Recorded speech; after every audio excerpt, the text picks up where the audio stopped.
Hello, everyone. I have the amazing executive director of IICACC here with me today, and we're going to be talking about internet crimes and social media and what to avoid when it comes to children. Mr. Vic Dominguez, go ahead and introduce yourself, please. Well, hello, and thank you for having us on your show. Just to clarify, the ICAC in our instance refers to the Idaho Internet Crimes Against Children Coalition, which is a mouthful. And so it's not uncommon that people refer to us as ICAC.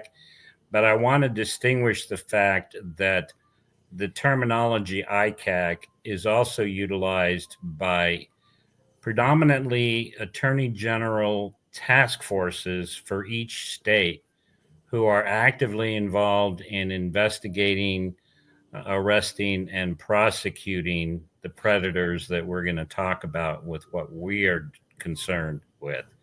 And our focus is awareness, education, and resulting in prevention. And that's what we are focused on doing. So we're ICAC because of our acronym, but ICAC can mean more than one thing. So, what would you say has been the biggest misconception when it comes to the internet and children? Well, the reality is that I think in general, the public has a limited awareness about what are we talking about in terms of actual criminal activity that is directed specifically at children. And there's quite a list of those types of crimes.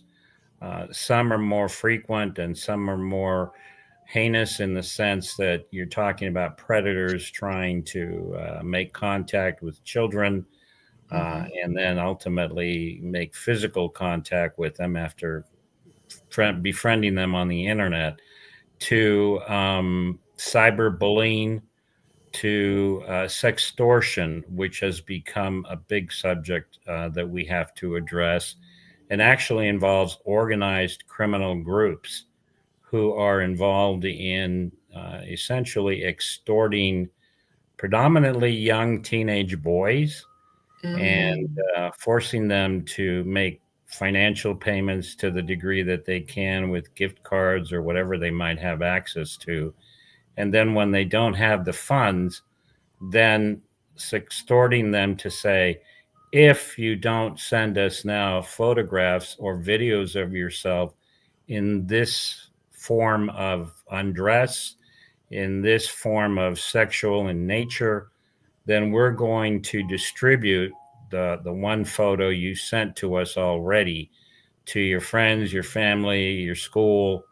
And the reality of it is the reason they are able to get the one photograph is that they will actually put up a photograph of a young teenage girl in a form of undress and make it look like that young girl is soliciting these Mhm. boys to send pictures in return.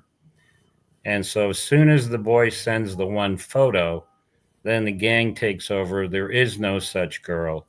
And then they begin sextorting them for money and then future videos and photos. The other thing we talk about is child pornography. And when you think about the fact that one out of every pornographic image on the internet today is of children, it's mind boggling because you can well imagine the abundance of pornographic Yes. sites and images. And to know that 20% of all those images are of children is rather astounding. So we talk about awareness of that.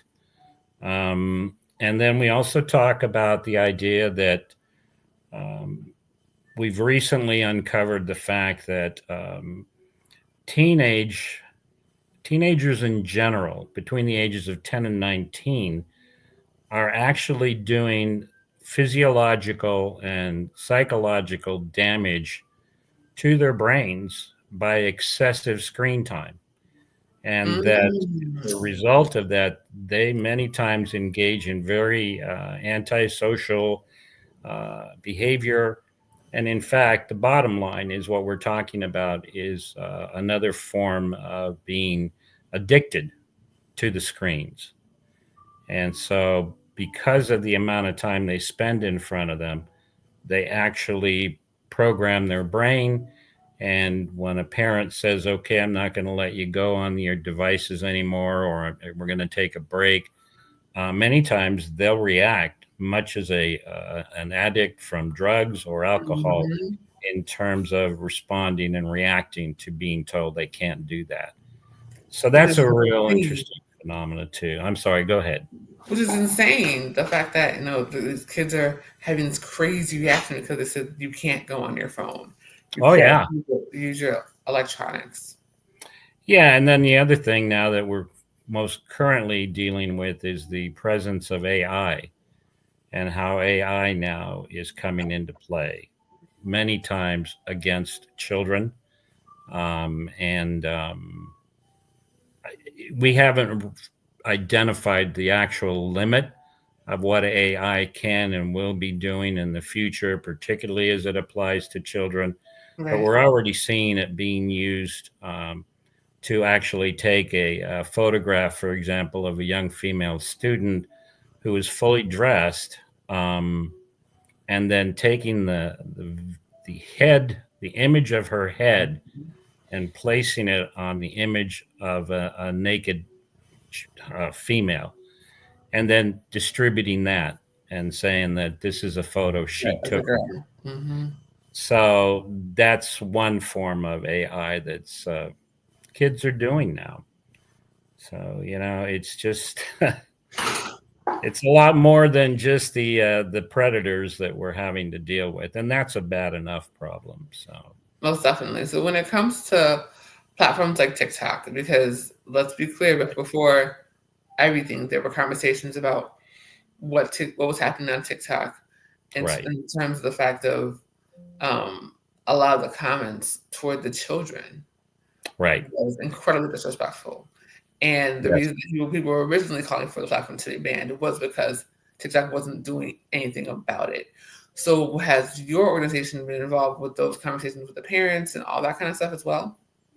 Yes, in fact, we still provide handouts, the old uh, physical documents that list as many of the more, uh, shall we say, commonly used, but at the same time are many times the problem in terms of children being taken advantage of on a number of apps. And frankly, new apps are coming out daily. So to try to stay current with that is really tough. And certainly TikTok is one of the worst. Frankly, probably the worst is Snapchat because, I was literally just gonna say Snapchat and right, Likey is what I've heard have been the worst ones. So what is it? So what's so bad about Snapchat other than the fact that originally the pictures were disappearing? well, the way we tend to grade them is first of all, there are for many of these apps supposed to be controls in place that the developer has built into the app and said, you have to be at least 18 years of age to use our app, and then they make an effort to not only identify the age of the child that might be wanting to get on there, but also monitoring the activity that's going on. And so if they Right. see something that's sexual in nature or clearly appears to be a grooming tactic by a predator, then many times they will report it to law enforcement themselves. Problem with apps like TikTok and Snapchat is that they're notorious for not monitoring that type of activity. And frankly, when activity is identified on those apps that are clearly predatory in nature towards kids, they are not very cooperative as Mm. far as allowing law enforcement to access that information and to conduct their investigation. So that's part of the challenge with some of these apps that are not as upfront and conscientious about monitoring the type of activity. And frankly, recently we've encountered Facebook that has been questioned about the fact that they're not monitoring their activity as closely as they should be. And so a lot of that's child abuse and child predator activity is conducted even on those sites. And I don't want to be clear because a couple of things. First of all, most of what predators are viewing in terms of what we call CSAM, which is child sexual abuse material, we used to call it child pornography. But pornography implies that the child is in some way cooperating and agreeing to it. The sexual abuse material is much more clear, and it's also how it's defined in many of the statutes, Mm-hmm. that that's obviously not the case. And when we are seeing that type of activity going on, it used to be more common or most common with young teenagers, Right. anywhere from 13 to 17 and sometimes down to 12. But now, unfortunately, what we're seeing is an increasing focus on younger victims, including toddlers and infants. And Wow.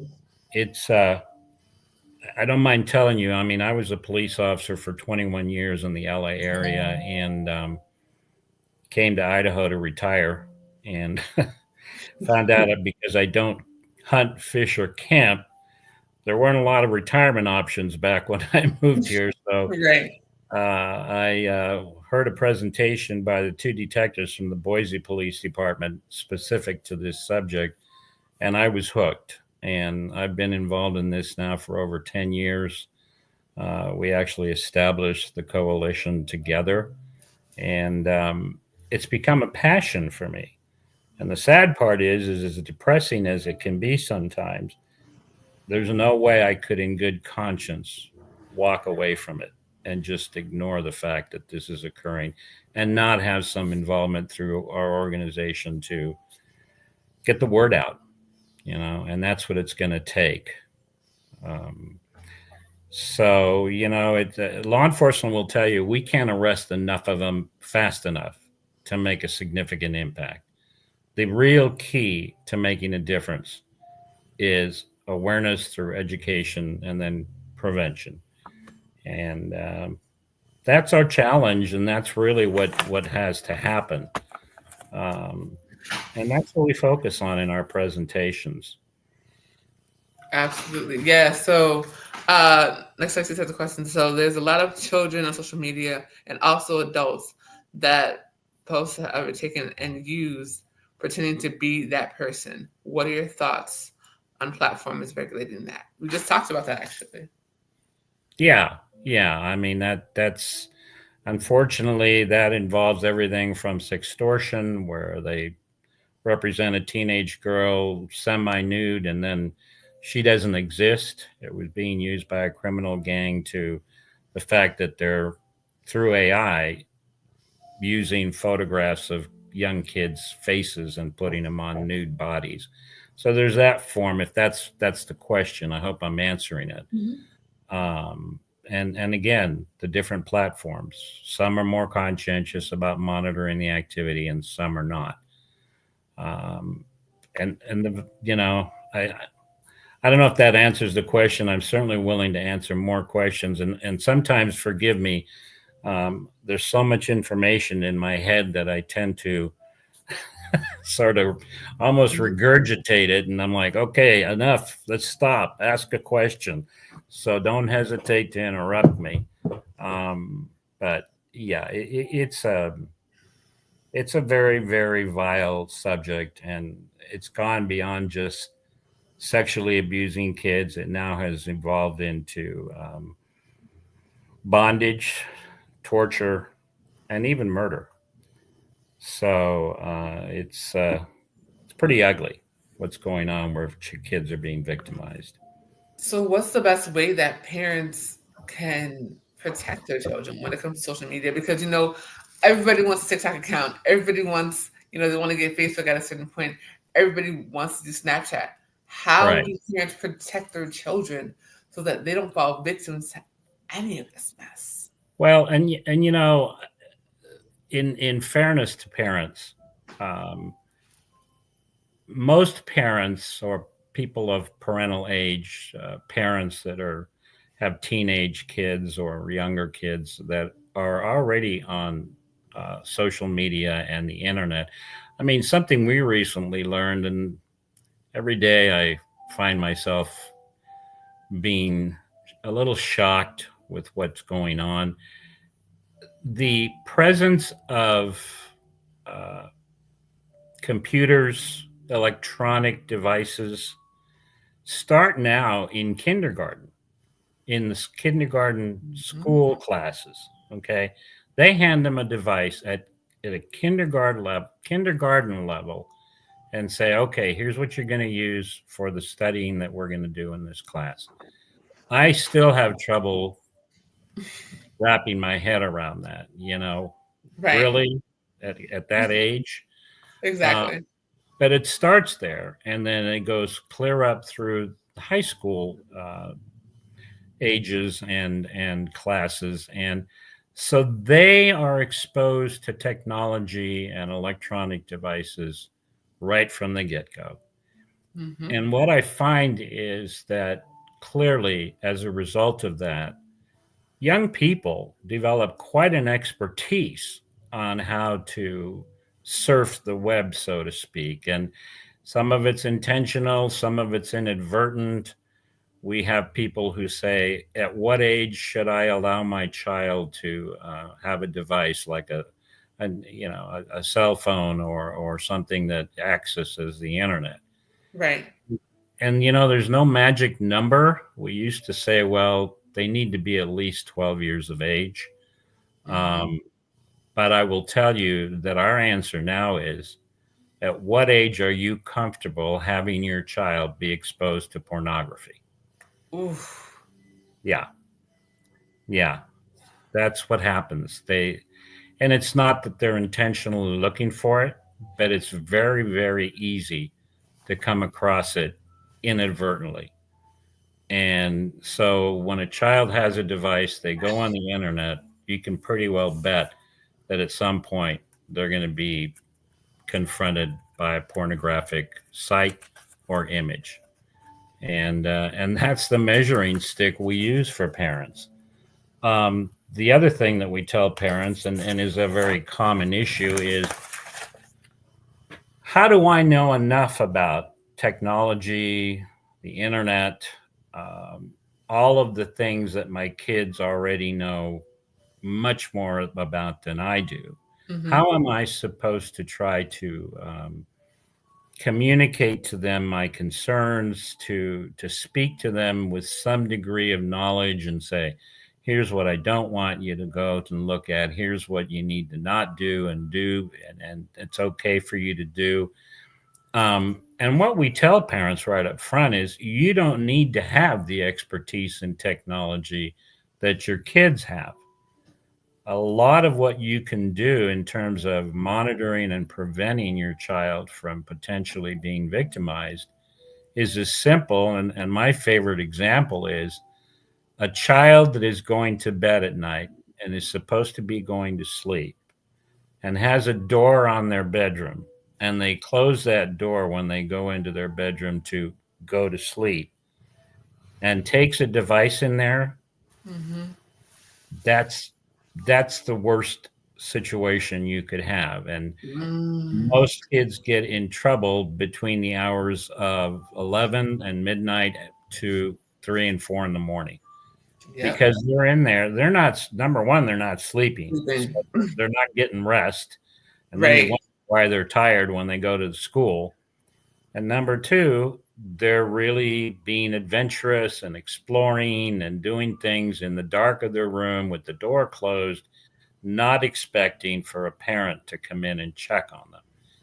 So, the rule I like best is, when your child is going to go to bed for the night, you tell them, you cannot have a device in your room. We will take the devices, we will store them in a secure location overnight, and then in the morning you get it back. Now, if you tell a child that they cannot have a device, number one, they're going to tell you that you're the worst parent in the world. Yep. You don't love them. You Hmm. don't trust them, All of that. and therefore, how come you're doing this to me? Because, none of Mm-hmm. my friends' parents are doing it to them, Yep. and so they will play that card. And the one thing that we tell parents is, look, number one, you got to be the parent, which means you have to take responsibility for your child's safety. And you're not always going to be popular when you do that.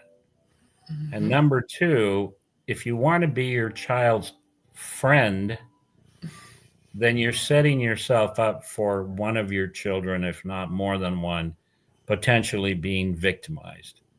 And I say to them, and I don't mean to be blunt, but it's reality. Once that happens to your child, there's no going back. You can't undo it. You can't say, maybe it didn't happen, because it did happen.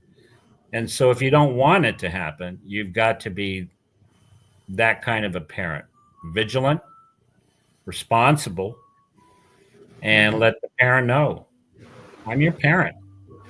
These are the rules. And if you Period. don't like it, I'll just take Okay. your device away permanently. By the way, I'm pretty sure I paid for it. So, Right. you That know, part. yeah, exactly. And so you're not entitled to have those devices. You have them at my discretion. And Absolutely. besides putting them away at night, if I choose to walk in and look at what you've got on your device and look at what your history is, because it's not technically difficult to do that, to go back and see Hmm. what apps have they gone on, or where are they in terms of their activities. Um, you're going to have to be expect me to do that, because again, Absolutely. you know, that's my Yes. responsibility as a parent. And so Yes. it's a battle. It's tough. And I'm sympathetic to parents, but I'd rather have them feel that they're not as popular with their child as that they think they want to be, Right. rather than have them say, "Oh my God, how did my child become a victim? How Ex- is it that I yes. didn't prevent it?" So Exactly, exactly.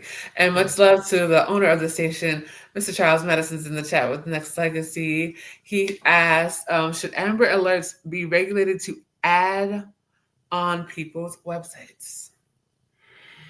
well, personally, I don't see any problem with doing that. I think that the more that an Amber Alert can be put into the public arena, the better. Mhm. So I think that absolutely it would be a positive development to make as many people as possible aware of the Amber Alert in a more timely manner. Because and we talk about kids being on their devices forever, sometimes all their free time. So if you don't reach them on social media, you're not going to reach them at all, Mhm. and that's the sad part. So yes, I would encourage that. Yep. Absolutely. Yeah, and we have the executive director of Idaho Internet Crimes Against Children Coalition, Mr. Victor Dominguez, is our Well guest done. here on Danaya's already. Look, I Right. practiced that because it's not an easy thing to say. But I know. Sorry. I it is, wish we could do it it is easier, all but good. It is yeah, all yeah, good.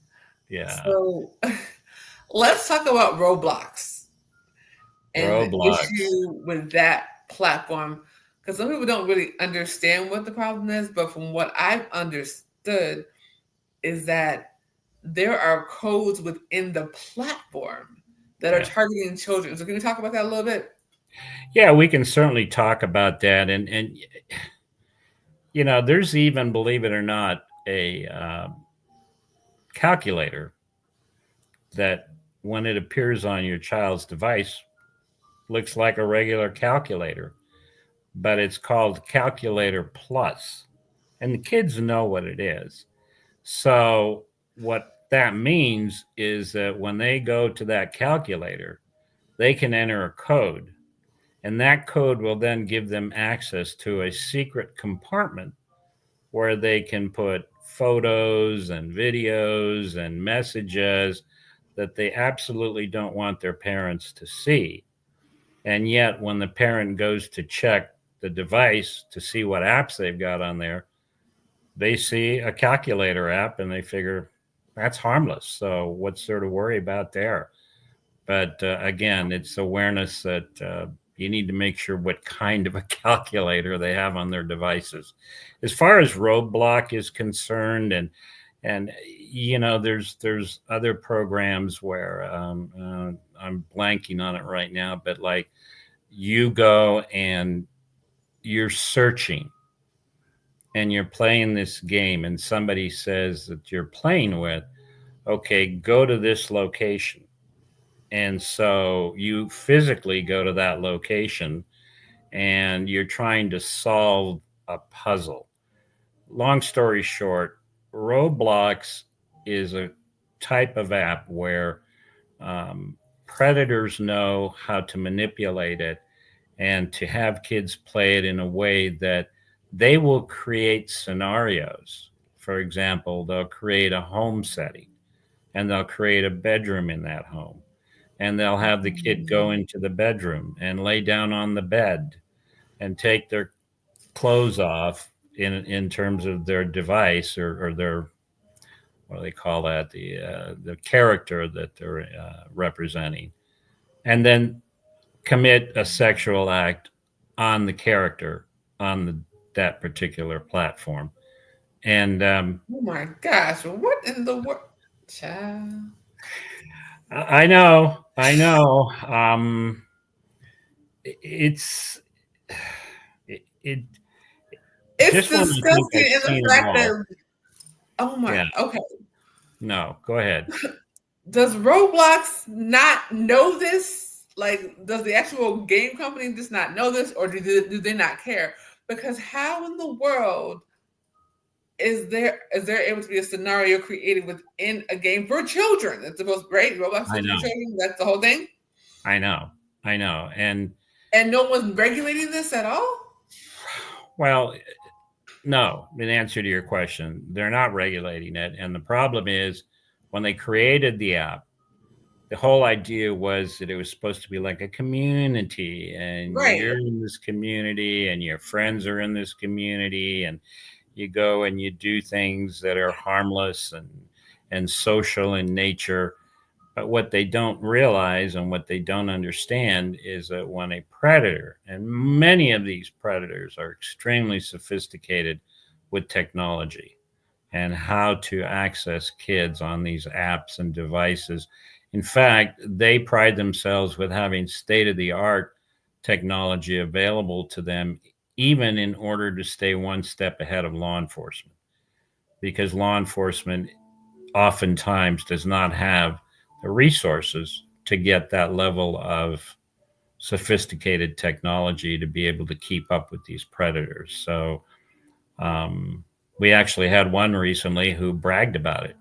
Said, "Oh, I'm using this technology, and law enforcement's never going to find me, and they're never going to identify me. And by the way, kid, how about meeting me at such and such location?"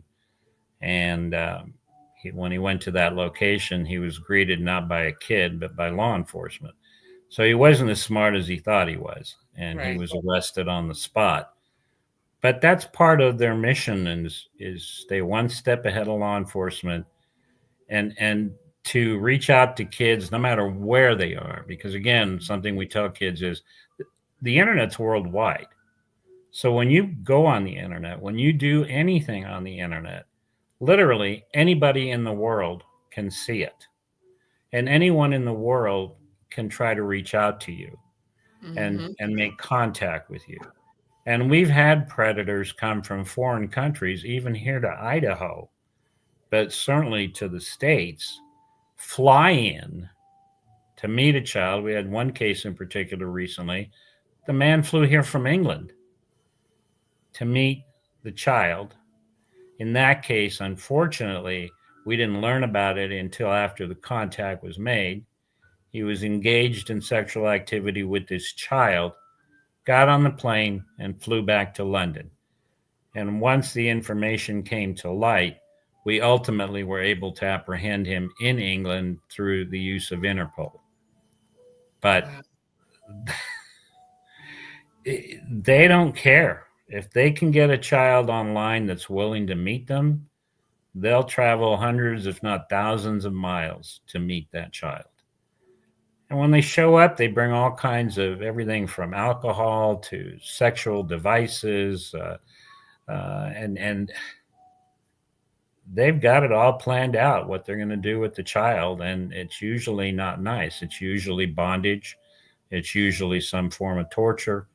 Um, and so when we talk about identifying and making an impact with predators, these aren't your neighborhood guys driving around in a van saying, "Hey, little girl, want to ride?" Mhm. Um, these guys are really, really sick individuals, and there's a lot that they will make use of when they're and utilize when they try to abuse these kids. So it is what it is, and I hope I answered the question about the roadblocks. Uh, Definitely. and we now, and every, just to let you know, every state has a task force, like I mentioned earlier. Hmm. Some are more sophisticated than others. Some are more capable than others. And they are the first line of defense when it comes to investigating, arresting, and prosecuting these Right. predators. And again, there's also a broad spectrum of statutes, and depending on what state it is, some have more aggressive, proactive statutes than others. And so I equate it to when I was a policeman, if a guy was going to commit a capital crime, he would he'd research it and say, okay, if I'm going to kill this guy and I'm going to kill him in this state, well, they have the death penalty. Hmm. So I don't want to kill Do him it there. here. Yeah, I'll kill him somewhere else, or I'll find somebody else to kill in another state. Right. And it's the same thing with these predators. They're, Hmm. again, some of the states have more aggressive laws, are much more aggressive in investigating and arresting these guys. And bottom line is sentencing them, Right. because Right. more often than not, for first of time offenders, even though they've been identified, unless they've done serious harm to the child beyond sexual acts, um, they may get a year or two, and then they're paroled. I'm sorry. And Wait. Hold on. Wait. I want to make sure that I heard you mhm, correctly. Did you just say that people who commit crimes against children mhm, get a year or two in jail? that's correct, Okay. particularly if they're a first time offender. And then they're released on supervised parole, and they're listed as a sex offender, which means they always have to let law enforcement know where they're living, and if they move, where they move to, and so on. So there's supposed to be a level of close supervision, but again, honestly, it's like anything else. Parole, probation, they're stretched thin, and even with these types of offenders. And then you have judges, frankly, who, I hate to say it, but they are more willing to give lighter sentences than other judges. Now, why that is, if you could answer that, then we'd be millionaires, because nobody knows. I And have it's I have questions. okay. I'm Look, sure you when it do. comes to that, so right, because if you are a judge and you're giving a lighter sentence to someone who has sexually abused a child, and you know this for a fact, and you have all the evidence, I have questions if you were someone who were watching the daggone content that they were creating at this Yeah. point. You know what I'm saying? I Well, think that's where the problem comes in. The fact it's that we have too many absolutely judges, right. we have too many cops, we have too many politicians that are condoning this situation. Because if not, I'm still trying to get over the fact of 1 to 2 years and possibly probation. But Hmm. people that have non-violent drug offenses will sit in jail for 10 to 15 years. Hmm. This is where the problem lies. This is why we cannot get a handle on this specific situation. Right. Absolutely. And, I don't want to make it sound like the majority of judges do that. Fortunately, there are isolated cases here and there, but there shouldn't be any cases of Right. judges That giving part. death sentences. And one of the things that we've also learned is that most often the penalties for committing these types of crime not only vary from state to state, but um, the typical sentence on a state violation or a state crime is lighter than if it's a federal offense. And whenever possible, an effort is made, particularly on one of the more severe or certainly a serious type offender, a repetitive offender, to move it into the federal domain. And if they are convicted in federal court, then it's not uncommon for them to get at least 10 years and sometimes life sentences. So it's amazing the discrepancy many times between the states and the courts there versus the federal courts and how they treat these offenders. But I don't know what to tell you. I can't explain it. I can just tell you that It this doesn't is, make any sense. It doesn't yes, make any sense. I know. I know it doesn't. And I find myself more frustrated with the system sometimes than I am with, the parents or the Mhm. kids that are trying to avoid being victimized, but act very carelessly sometimes. They don't, and that's not to justify them being victimized. It's just they don't think twice about, even after they've communicated with this predator online, and usually the predator pretends to be a kid, and then after repeated contacts and then the friendship develops and the trust develops, and then when the predator finally makes contact, physical contact with the child, then the child comes to the realization, oh, this guy's an adult. And being young children, obviously, judgment is not a strong point for them.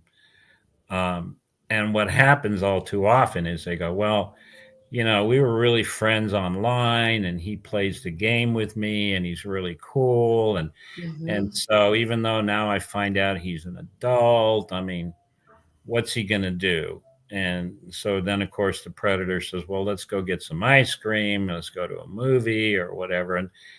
And it's part of the grooming process Right. that they develop trust with these kids, and unfortunately many of these kids are susceptible. We've actually seen cases where predators will actually sit in a shopping mall, and will watch interactions between parents and young kids as they're walking through the mall.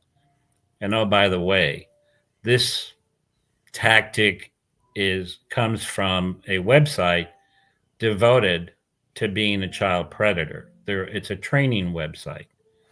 And so it will tell them, here's how to groom the child, or here's how to identify a potential child that could be victimized. So one of the things they recommend in this website is go to the mall, sit down and watch as parents and kids are walking through the mall. And if you see a parent that's walking up ahead of the kids and the kids are kind of hanging back or following her at a distance, and the parent typically is not showing a lot of interest or concern about the child, likelihood is that one of those children, and probably the one that's at the end of the line, is going to be potentially susceptible to being approached by a predator. to being groomed by a predator. And so they'll follow them, they'll get their address, they'll find out what school they go to, and then they begin making the contacts and trying to reach out to the kids. So even walking through the mall, they have this ability to identify parents who are too busy or they got several young kids. And, we've all seen it. Every parent isn't always able to like be right on top of Right. where's my kid. And, I got 3 or 4 kids and I'm focused on shopping. And so that's part of the problem right there. Talk a little bit about that. You touched on the fact that kids' addresses, schools, birthdays. Talk about why it's important for parents to keep that mess offline. Well, and we tell parents in all of the material that we provide, and when we do presentations, we say, parents, you are the number one line of defense in protecting children. If you don't step up and do what you can do as a parent, then the likelihood is that your child or children around you that are under your supervision will potentially be victimized. So the first step is awareness.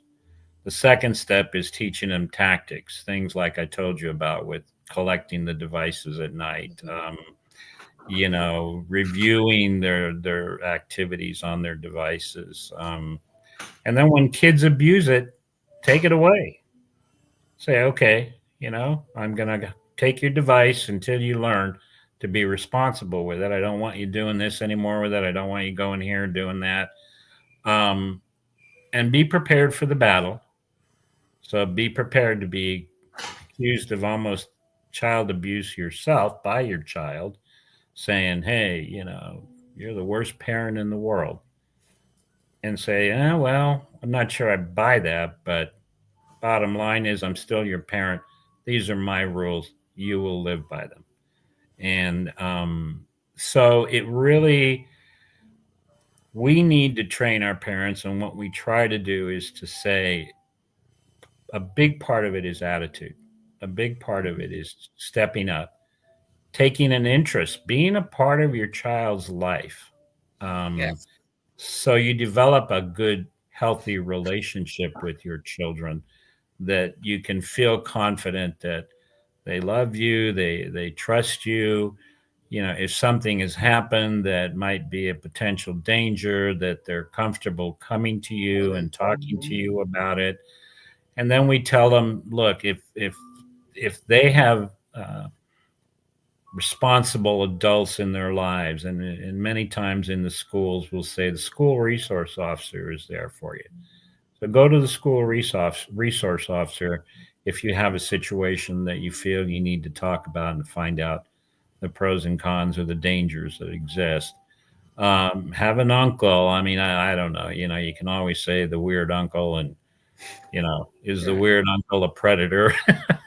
Right. But older siblings that there's a rapport and there's a level of trust. But encourage your kid to hopefully come to you. I But think if it's that I think that's the problem too, is that right, we don't have enough of the conversations at home, right? We right, talk about the weird uncle and whatnot, and like people know what they're talking about, but nobody's saying like that's an actual predator. Like keep them yeah, away from the children. Like why yeah, do we have to have the conversation about the yeah, person that we know is a predator, and the family knows that they're a predator, but everyone's okay with them being a predator? You're just saying that's just the weird uncle. That's not weird. yeah, It's they're a predator who should never be around children.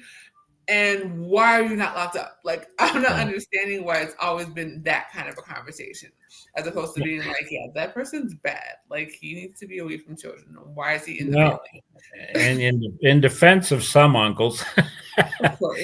um, unfortunately, even adults in positions of authority, yes, you should respect their position, but don't blindly trust everything because of that position. We just had a case recently of a Catholic priest, and that's no surprise, I know. But, once again, still, It's a Catholic Mhm. priest just recently was found molesting young children. He claimed, here's was his defense.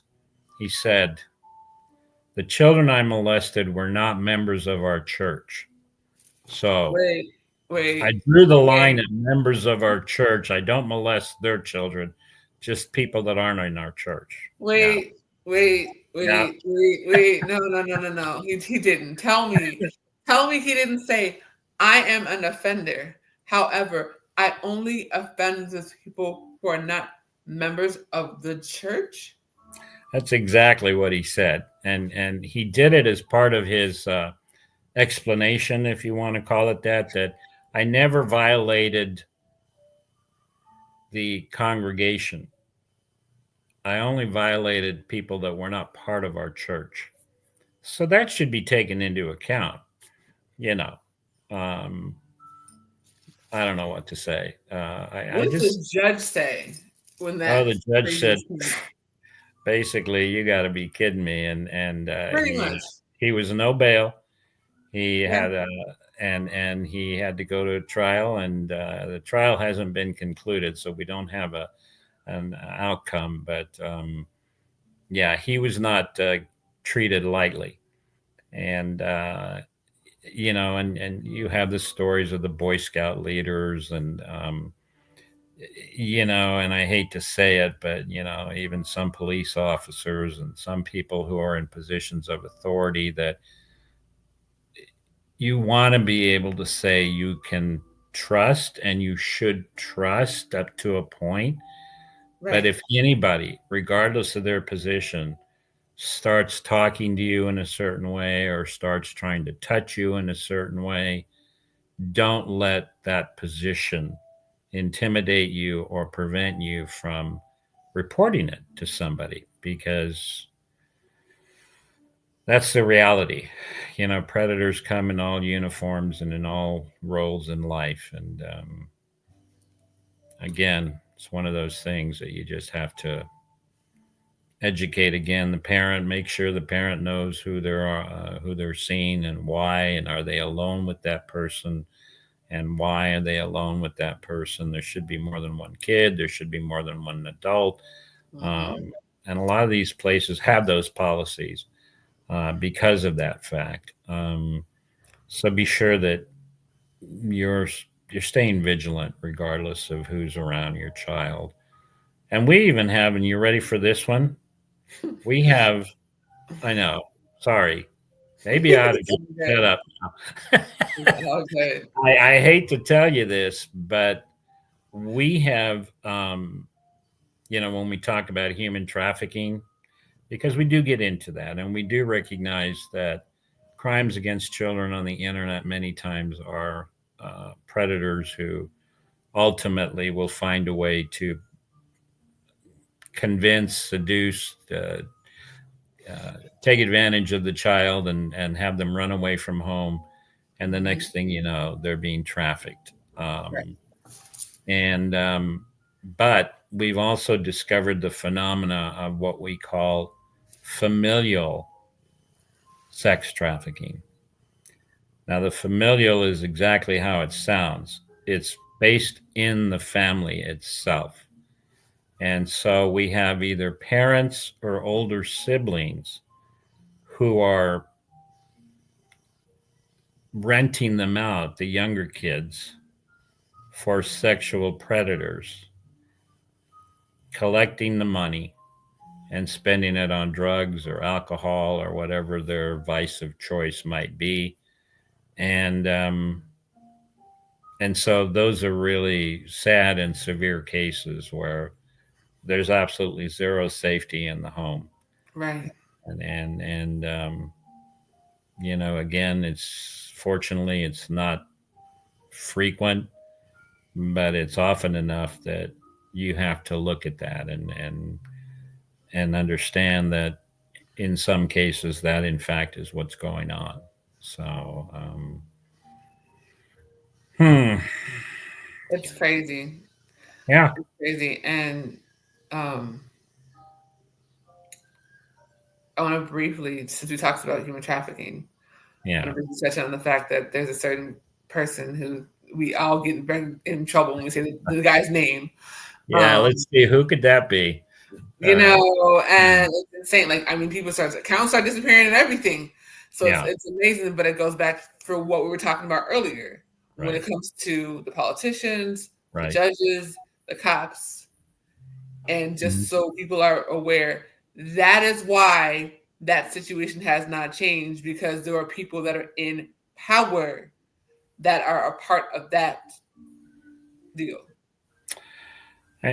Sad but true. I mean, we can't be naive to that. We can't be naive that many of the people that are in power are the abusers themselves, or they know abusers and they turn the other way. They don't want to deal with it because it's their friend or because it's another powerful person that they know, and so there's no question that particularly when it comes to sex trafficking of children, it's a significant epidemic level that starts at the top and works its way down, and it's even international. You've got these kids that are being brought into the country, and I mean, probably one of the worst examples of that was when the borders were open in the south of the country, and literally people were crossing the border, and kids, many cases, were crossing the border supposedly with parents. There was no form of confirming that or Right. verifying it. Excuse me. And a lot of them were traffickers. They were bringing these kids across to be able to traffic them in this country. So we saw a definite increase in that type of abuse, Mm-hmm. uh, and it still exists. You can't catch them all, and like I said, unfortunately, the vetting process to make sure that the adult that they were with was actually a parent or a blood relative just was not happening. So they would let these kids go off with these adults and never to be seen or heard from again, and no evidence that in fact it was a family member that was taking them their possession of them. It's a commodity. I mean, it's sad to say. It's the market is out there. There's too many child predators and who will pay for and make it profitable for these traffickers. And here's the difference: it actually now exceeds the total revenue that is being generated on an organized crime basis actually exceeds the revenue that has been generated in the past and continues to be generated when it comes to drug trafficking. Why? Because with drug trafficking, once you sell your product, you got to have more to sell. With Right. children, you can use them over and over and over again, which many times they do until they quote unquote age out, which is many times 16, 17, because the market demands younger the better. So I don't know. It's such a huge issue that Wait. I don't know what it's going to take. Wait. I recall having a conversation earlier when we talked about the fact that people that are doing, nonviolent crimes, sometimes, uh, low level drugs or whatever, get sentences from like 10 to 15 years, right? But the people who are doing the crimes with the children get 1 to 2. But you just said that people are making more money on children as Well, opposed to what I'm talking about is organized crime. right. It's not individual predators that are engaging in victimizing children. These are gangs. These are criminal gangs, not unlike the drug gangs, Mm-hmm. uh, who have chosen to uh, focus on the market of children rather than drugs, and are doing it on an organized level. And making some pretty serious financial gain, profit from it. And what I'm trying to say is that with drugs, you have to have the quantity of drugs to continue to sell and make the money. With Yep. kids, you can repeat using them over and over again and not have to worry about replacing the child until they age out, and then you got more younger kids coming up. So it's an unending source of, and I hate to put it this way, but product. There's lots of kids out there, whether they're runaways, whether they've been kidnapped, come from other countries, whether they're involved in drugs and alcohol abuse, and that's what a lot of these individuals will do is they'll hook these kids with either drugs or alcohol or both. They'll hook them with providing them jewelry and nice clothes and telling them, I'm going to take better care of you than your parents ever could have or would have. And now all I need you to do is to do this for me in return. Mm-hmm. And again, the younger the child, the more susceptible. And so, yeah, it's an issue for law enforcement. It's an issue for society as a whole.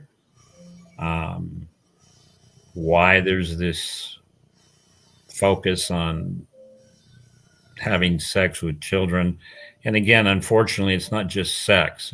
It's bondage, it's torture, and again, it's even murder. And they will videotape them and they will distribute those tapes to other predators who are inclined to take pleasure from watching those.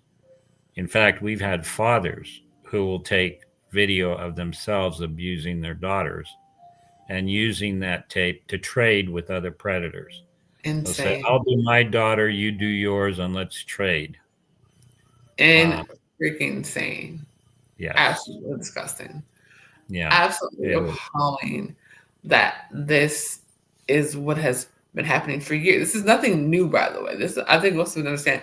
This is nothing new. It's being talked about more because it's because the files, that don't exist, do exist when it's convenient, um, are in the mhm. spotlight. But this has been happening for years. I heard about this stuff when I was like 10 years old. My mom told me about like what Really? happened to people overseas. Yeah, she was Yeah. she was like if people are going overseas for business, they're not Right. going overseas for business. I was like, what? Yeah. No, they're going overseas to have sex with children. I was like, whoa, wait a second. So, Hmm. so Hmm. this has been a very big business for a very long time, and Absolutely. Yeah. Go ahead. I'm sorry. I think organizations like yours for bringing it to light, because otherwise people wouldn't know about it. They would just think it's like the newest thing on Law and Order. Where do you think they get those stories from? Right. Right. And it's interesting because the bottom line is we call it sex trafficking, but bottom line is it's slavery. And it's the fact that these kids are slaves. And whether it's to do sex acts with adults, or whether it's some manual labor, there's labor sex or labor slaves. There's a lot of that type of activity going on in this country and other parts of the world. Hmm. And, it's interesting because I don't know if you ever had the chance to see the movie Sound of Freedom that Mm-mm. came out. If you get a chance, get a copy. It's been out for a while, Yeah. probably on DVD for those of us who still have DVD players. Right. But but it was a dramatic representation of child trafficking internationally. And Hmm. there's some, it's all done dramatically, but it's also done very accurately. And when it hit the theaters and people saw it for the first time, many people were aghast because it's the first time they'd been exposed to the fact that this was going on and to how heinous it was involving children. And it was a real eye opener. Now, it's been a number of years since it's been out. I think it probably maybe a couple of years. Yeah. Um, And so, there was a lot of interest and focus and concern, and then like everything else, it wears off and then people forget or people go back to what they were doing before. And so the challenge for us is going out there and trying to make the public aware, maintaining the level of awareness, doing it from a positive standpoint of saying it doesn't have to happen to your child if you make a concerted effort to take the steps to protect them and to be aware of the problem. But we actually have some places that still don't want to acknowledge that this is going on, and Mm-hmm. um, and don't want to hear it. You know, um, and when we've done presentations, we've had parents pick it up and with their kid and walk out because they don't want to have to acknowledge that this is going on. And the child is of an age that it's appropriate for them to hear it. It's not like Right. and we don't do graphic presentations by any means. But when it's like I tell people, once you can't go back. You can't say, Yeah. oh, if only I had known that, or if only I had been told that I could do this or I could do that, then, my child wouldn't have been a victim. Well, when you walk out of our presentations, you're as equipped and knowledgeable as we can do in a 45-minute to an hour session. And you're heads and shoulders above people who have never been to a presentation. But now you have the information. Now Mm-hmm. you can't say you didn't know. And now That's you have the responsibility, you know. So yeah, absolutely.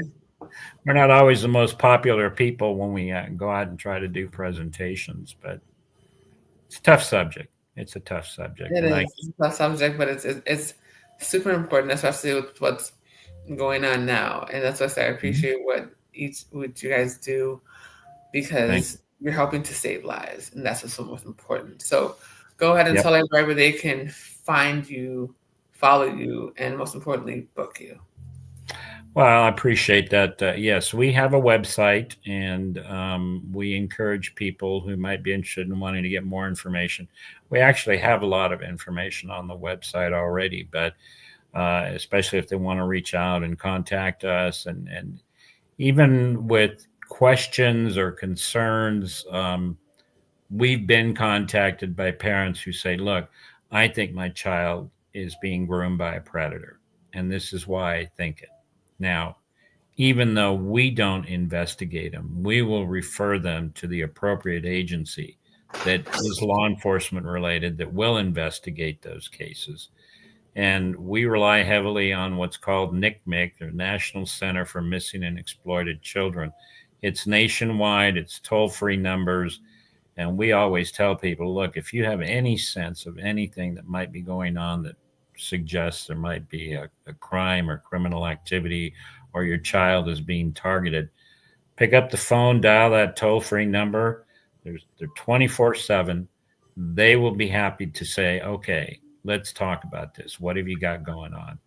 And they may say, okay, you know what? It doesn't reach the level of criminal activity yet. However, you definitely have something going on that you need to monitor closely. Take these steps to do that. And then if it reaches this level, get back to us. And then they assist in connecting with law enforcement for these victims. And most of the tips that come into law enforcement are from that organization. And it's amazing. They're an invaluable resource, both for parents and for law enforcement. So yeah, our website is I'm going to try and spell it. It's IICACC, and the last C in that is the first C in the word coalition or coalition. So it's IICACCOALITION.org, and that is our website. And we have a form there that if you want to reach out and communicate, whether it's as a presentation or just ask questions or talk about a situation, we're more than happy to be available to do that. Absolutely. And the website's been scrolling the entire time since this interview. So if you guys missed it, you can go ahead and get it and see it when you're on the replay. Thank you so Great. much for Oh, coming. thank you. I hope you found it worthwhile. Absolutely. Because I Yeah. had no clue that Yeah. Roblox was doing all of that. Like I'd heard little pieces, bits and pieces, Yeah. but like to really hear what Roblox is doing, like Hmm. I want to talk to the founders and be like, why are you allowing this? Aren't y'all monitoring what's happening? Because last time I checked, it's like a live game, isn't it? So someone's Yeah. monitoring, someone's Yeah. Yeah. watching. You interact right in real time. Yeah, I thought so. Yeah. So Yeah. And there's a lot of those. In fact, Zuckerberg had to give testimony in front of Congress. And by the time they identified all of the failures of Facebook and Meta, which he is responsible for, there were a lot of parents in the gallery, and the legislator said, or the congressman said, "Do you want to turn around and apologize to these parents that what wow. your site was responsible for?" And to his credit, he did. He turned around. He said, "I'm sorry if our site was responsible for the victimization of your children, and we will try to do better." We're not convinced he's done better, but No. he put on a good show. So, but that's how he was confronted. But at any rate, so I want to thank you for allowing us to spread the word, make the message Absolutely. out there in the public arena. And I think you mentioned it, but will we be receiving a copy of the broadcast? You can, definitely. Yeah, we would like to get that if possible. Absolutely. Yes. Yeah, and you can send it. Well, can I give you my email address if that? Well, you have it. What are we Yeah. talking about? Yep. You have it. Absolutely. Yeah. Absolutely. But thank you so Yes. much for coming on, and we'll talk soon. But thank you so much for coming on. Much love to the Idaho uh, Internet Crimes and Against Children Coalition. So Very yes, good. Thank you so much. Appreciate your thank you time. for all that you guys do. Have an amazing Yeah, day, everyone. Take care. you bet. You too. Oh, we're signed off.